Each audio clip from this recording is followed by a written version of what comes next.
안녕하십니까, 유범준입니다. 예, 유통관리사 과목별 합격 전략 3과목 유통 마케팅에 대해서 좀 시작해 보겠습니다.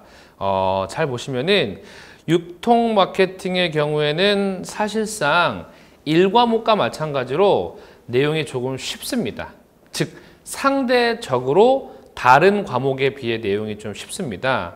그래서 어떤 것들이 먼저 나오는지 어떤 범위부터 좀 보도록 하겠습니다. 잘 보시면은 어떤 소매 마케팅 전략이라 해가지고 마케팅에 대한 내용이 중점적으로 언급이 되세요.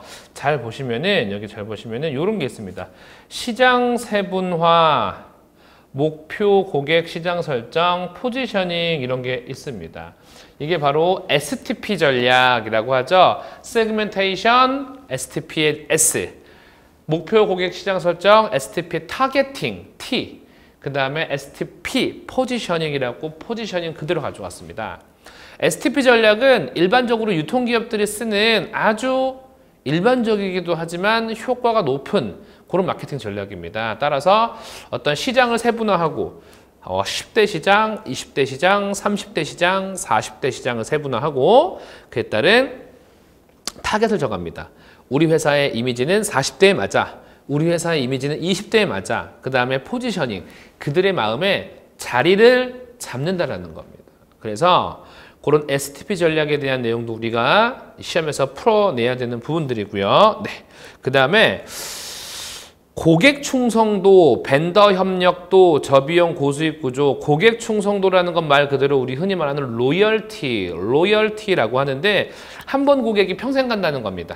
그러면 그러한 고객에게는 우리가 어떤 특별한 추가 마케팅을 하지 않아도 늘 우리에게 물건을 구입해 주실 것이고 더 나아가서 가격을 올리는 거에 대한 가격 민감도도 상당히 떨어진다고 보시면 될 것 같아요. 벤더 협력도 제가 물건을 만들어내는 게 아니라 누군가로부터 물건을 공급받는 입장입니다. 그럼 그들이 얼마나 우리한테 협력을 하는지, 즉 그들, 공급자가 벤더로 보시면 될 것 같습니다. 그 다음에 저비용 고수익 구조, 누구나 원하는 거죠. 비용은 적게 들이되 수익은 높게 해야겠다. 그런 겁니다. 성장 전략 같은 거 보시면은 시장 집중과 확장, 소매업태 확대, 그 다음에 다각화 전략. 여기서 말하는 다각화 전략이라는 거는 하나의 기업이 기존에 하고 있는 사업뿐만이 아니라 같은 이름으로 비슷한 브랜드 네이밍으로 넓혀간다는 겁니다. 넓혀간다는 겁니다. 그 다각화라고 하는데 이런 전략들을 성장하기 위해서 실패하기 위해서 성장하기 위해서 전략을 세우고 있다. 그것도 기억해 주시고요. 그 다음에 이제 점포 관리에 대한 내용도 나옵니다. 점포 관리할 때 어떻게 우리 물건이 상대방에게 비춰질 것인가 그거에 대한 내용이 또 나와 있는데 특히 두 번째 보실게요. 점포 구성, 디자인, VMD라고 해서 비주얼 머천다이징, 비주얼 머천다이징이라고 하는데 일단 먼저 MD라는 말을 들어보신 분이 계실 거예요. MD 추천 들어보셨을 텐데 머천다이저라는 거는 하나의 직무를 얘기하는 겁니다. 머천다이저. 제가 유통회사의 MD를 하고 있습니다. 제가 유통회사의 머천다이저입니다. 이 얘기고요. 저 같은 그 머천다이저 활동을 하는 걸 머천다이징이라 그래요. 그럼 머천다이징이란 게 뭐냐? 아무것도 아닌 물건을 아무것도처럼 아무것으로 만드는 거예요. 아무것도 아닌 물건인데 이거를 흙 속에 박혀있는 진주를 상품화시키는 일련의 과정을 머천다이징이라고 합니다. 저희 엄마가 된장찌개를 너무 잘 끓이세요. 하지만 저밖에 몰라요. 하지만 누군가가 이걸 발굴해줘가지고 상품화시켜준다. 그럼 상품화 되기까지의 전 과정을 머천다이징이라고 보시면 되고요. 상품화 과정으로 만든 사람을 머천다이저라고 부르시면 될 것 같습니다. 네. 그 다음에 이제 다른 내용 보시면은 이제 밑에 무슨 인터넷 무점포 소매업, 즉 점포를 갖고 있지 않은 기업이 네. 인터넷 쇼핑몰이나 어떤 홈쇼핑, 이런 홈쇼핑은 스튜디오만 가지고 있죠. 이런 것들을 어떻게 판매를 하는지, 어떻게 마케팅을 하는지, 특히 대표적인 무점포가 인터넷 쇼핑몰, TV 홈쇼핑, 직접 판매라는 거는 방문 판매라는 거를 말하고 있습니다. 그 다음에 자동 판매기, 자동 판매기에 사람 없죠? 무인이죠. 사람 없이 판매하는 거죠. 버튼 눌렀는데 종이컵 들고 손이 나오지 않죠. 네, 그런 것들입니다. 그 다음에 촉진 관리 전략이라 해가지고 여기서 말하는 촉진이라는 것은 판매 촉진을 뜻하세요. 다른 말로 판촉, 더 영어로는 프로모션이라고 하는데 고객 특성에 따라 어떤 세대별, 소득별, 그 다음에 프로모션. 특히 요새는 가성비란 말보다는 가심비라는 말을 많이 써요. 가성비는 가격 대비 성능이 월등히 좋아야 해! 라고 했지만 지금은 가격은 얼마든지 쓸 수 있으니까 내 마음만 울려주면 돼. 내 마음만 울려주면 돼. 라는 전략을 쓴다면은 얼마든지 소비하겠다. 가심비를 올린다. 이런 것도 있다라는 겁니다. 두 번째 프로모션 믹스라는 거는 말 그대로 판매 촉진을 여러 가지를 방법을 섞어서 제공한다는 겁니다. 대표적으로 포피 전략이라는 게 있죠. 마케팅 믹스라는 것도 있는데 잘 보시면은 네, 뭐 고객 커뮤니케이션의 역할, 커뮤니케이션의 계획, 어찌됐건 저찌됐건 결국 고객과 소통하려는 마케팅 mik스 전략이 가장 좋다라는 겁니다. 밑에 서비스 마케팅도 보시면은 특히 포인트 어디를 봐주시냐면은 여기 고객의 소리 VOC 관리 및 서비스 평가 관리 말 그대로 고객의 소리 Voice of Customer, Consumer라고 하는데 고객의 소리를 듣는 겁니다. 아, 고객이 이런 게 마음에 안 들었대? 바꿔야지. 그래야지만 반영하는 모습을 보여야지만 비로소 매출로 이어지고 그러한 고객들이 우리에게 충성 고객으로 이어질 수 있다는 거 꼭 기억해 주시면은 좋겠습니다. 그 다음에 이제 밑에 보시면 고객 관계 마케팅이래요. 관계 마케팅이라는 거는 고객과 내가 1대1로 관계를 맺고 마케팅을 하는 겁니다. 그러니까 제가 그 사람이 우리 고객님, 뭐 우리 홍길동 고객님 계속 이렇게 이름 불러주면서 관리하고 있고 뭔가 나만이 어떤 특별 대우를 받는다라는 그런 느낌을 주면 되는 겁니다. 대표적으로 CRM, 커스터머 또는 컨슈머 릴레이션십 매니지먼트라고 해서 고객관계관리, 대표적으로 CRM이라고 구직 사이트에 치시면은 말 그대로 고객관리에 대한 고객센터 어떤 채용 공고가 뜹니다. MOT라는 거는 Moment of Trust라고 하는데 진실의 순간이라고 해요. 진실의 순간이라고 해서 약 15초 이내에 내가 어떤 그 점포의 점원으로부터 감동을 받는 거예요. 반대로 점포의 점원, 즉 판매원이 소비자에게 15초 이내로 순간적이지만 감동을 줄 수 있는 부분이라는 거예요. 이런 것들이 곧 매출로 이어지고 일반 고객이 충성 고객, 장기 고객, 나중에는 우리를 옹호하는, 우리밖에 모르는 옹호자가 될 수 있다는 논리입니다. 네. 그 다음에 이제 머천다이징이라는 게 또 이제 따로 나왔었는데 이런 거 가볍게 있다라는 것만 생각해 주시고요. 상품 구성 계획이라는 거는 말 그대로 머천다이징이 맞아요. 우리가 뭐 남성 의류, 여성 의류, 언더웨어, 그다음에 어떤 뭐 옷으로 치면은 자켓, 셔츠, 바지, 베스트 이런 것처럼 어떻게 구성을 할까도 말 그대로 MD의 전략이라고 보시면은 될 것 같습니다. 그러면 문제가 뭐뭐들이 나오냐? 대표적으로 머천다이징 문제가 당연히 출제가 됩니다. 가장 옳지 않은 것은 이란 문제가 있는데 아시겠지만 머천다이징에 대한 설명으로 가장 옳지 않은 것은. 근데 머천다이징이라는 사람은 어디에 존재할까요? 제조업체에 존재하느냐? 유통업체에 존재하느냐? 일반적으로 머천다이저는 유통업체에 존재하고요. 유통업체에서 머천다이징을 하고 있습니다. 그러면 이 문제에 뭐가 오류가 있느냐? 2번.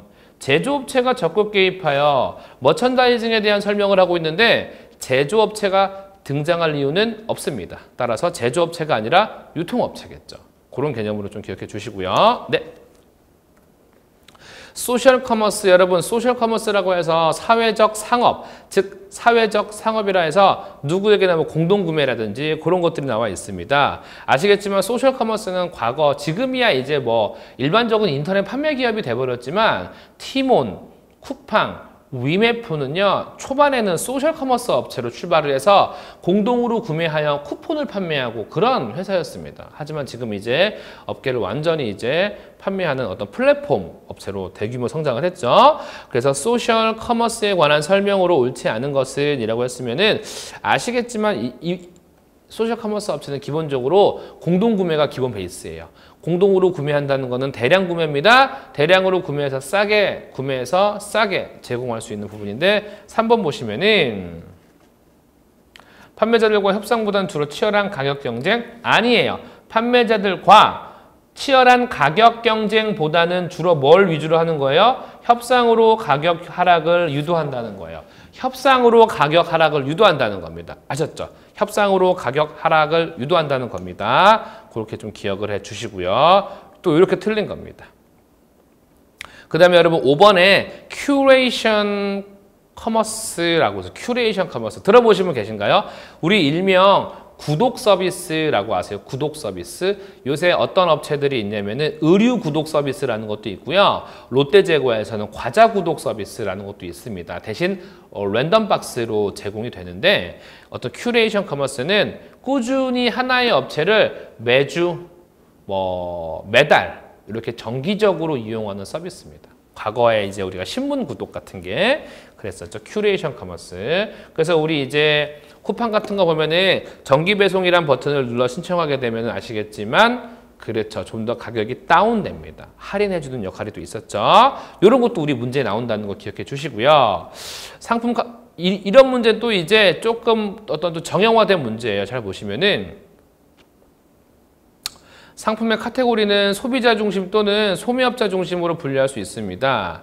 소매업자 중심의 분류 중에서 밑줄 이게 포인트예요. 플래그십 선도자라고 해요. 선도자, 플래그십이라고 해서 요 선도자라고 하는데 플래그십 선도자라고 하는데 선도자 혹시 들어보셨나요? 어떤 제품에 가장 먼저 어깨에 총대를 메고 나선 사람들이에요. 대표적으로 명품 업체입니다. 왜 가방이 그렇게 비싸야 해? 라는 의문도 있었고 반박도 있었지만 실제로 구찌나 샤넬 이런 업체들은 품질 좋은 물건을 명품화 시켜가지고 선도했습니다. 그래서 이후에 그들이 출시하는 것은 다 명품화 돼가지고 비쌌습니다. 즉 선도자의 역할은 고마진 고매출을 올리는 게 그 목적이라고 할 수 있습니다. 정답은 이렇게 1번이 되는 건데 이러한 문제도 나온다는 거예요. 그러니까 유통관리사라는 과목이 왜 좋은지 아세요? 그러니까 유통관리사라는 시험이 왜 좋냐면은 정말 우리가 평소에 몰랐던 배경 지식들을 알 수 있다는 겁니다. 그리고 이 유통이라는 과목이 굉장히 재밌습니다. 정말 재밌고 좋습니다. 예. 그렇게 좀 봐주시고요. 좋습니다. 또 이런 문제도 나온다. 기억해 주시고요. 그다음 또 이런 문제도 있습니다. 잘 보시면은 기업의 비용 구조나 수요보다는 기업이 갖고 있는 비용, 얼마나 돈을 쓰는지 그런 비용 구조나 수요, 얼마나 주문이 들어오는지 이러한 것들보다는 경쟁 제품의 가격을 중심으로 뭐예요? 제가 만약에 A 업체인데 똑같은 물건을 B 업체에서, 즉 B 업체에서 라면을 3,000원에 팔고 있어요. 그럼 우리는 원재료 값이 얼마 들어가든 신경 안 씁니다. 무조건 뭐예요? 경쟁 업체인 B가 판매하는 라면 3,000원의 라면보다는 싸게 팔겠다라는 거예요. 2,500원. 이렇게 판다는 거. 이미 B란 업체가 시장에서 판매하고 있는 가격인 시장 가격에 대해서 우리도 그보다 싸게 결정을 하겠다. 두 번째, 시장 가격에 따른 결정. 요렇게 또 얘기를 할 수가 있겠죠. 반대로 비용 중심으로 한다면 3번의 비용 가산이고요. 수요 중심으로 한다면 말 그대로 요거는 뭐 소비자 중심이겠죠. 여기 나와 있지 않지만 소비자 중심. 수요가 많아요. 그럼 그들이 요구하는 수요에 맞춰줄 필요가 있다라는 거예요. 기업은. 왜냐? 소비자가 없으면 기업이 존재할 수도 없기 때문이죠. 네, 그런 느낌으로 가져가 주시고요. 다음도 또 이런 문제가 나옵니다. 우리 소매상은 알아요. 그럼 소매상이 판매하는 가격을 소매가격이라고 합니다. 하지만 그런 소매가격에도 전략이 있습니다. 처음부터 비싸게 팔다가 싸게 팔지. 애초에 그런 할인 없이 꾸준히 싸게 팔지. 이렇게 두 가지로 크게 구분이 되세요. 잘 보시면은 2번 요 문제 같은 경우는 여기입니다. 5번에 보시면 상시 저가라는 거는 상시, 수시로, 항상 수시로 저가, 낮을 저자에 가격 가짜 써가지고 싼 값에 판매하고 있다. EDLP, Everyday Low Price 전략입니다. 그 다음에 이제 밑에 High Low라고 있죠. High Low, 평소에는 High, 비싸게 팔다가 특정 시점에는 로우 싸게 판다는 겁니다. 정기적으로 할인 전략을 내세운다는 건데 잘 보시면은 EDLP 전략은요 백화점이 아닌 할인점에서 쓰는 거고요. 하이로우 전략이 바로 백화점에서 쓰는 겁니다. 위치가 바뀌었죠. 할인점과 백화점의 위치가 바뀌었습니다. 여러분 잘 보시면은 EDLP의 E 있죠. 이게 현재 이마트의 E입니다. 이마트의 E가 EDLP의 EDLP 마트인데 이자만 따와가지고 이마트라고 한 겁니다. 실제로 이마트가 상시 저가 전략이라고 하고 있는데 그런 관점으로 바라봐 주시면 될 것 같습니다. 여러분들이 지금 저랑 몇 개의 문제를 분석해 보니까 어떠세요? 풀만 하시죠? 그러니까 문제가 아주 어렵고 뭐 그런 건 또 아니세요. 그렇기 때문에 여러분이 문제를 푸실 때 큰 어려움 없이 반복 숙달만으로도 가능하실 겁니다. 추가적인 질문이 있으면 언제든 주시고요. 전 여기서 마치도록 하겠습니다. 고맙습니다.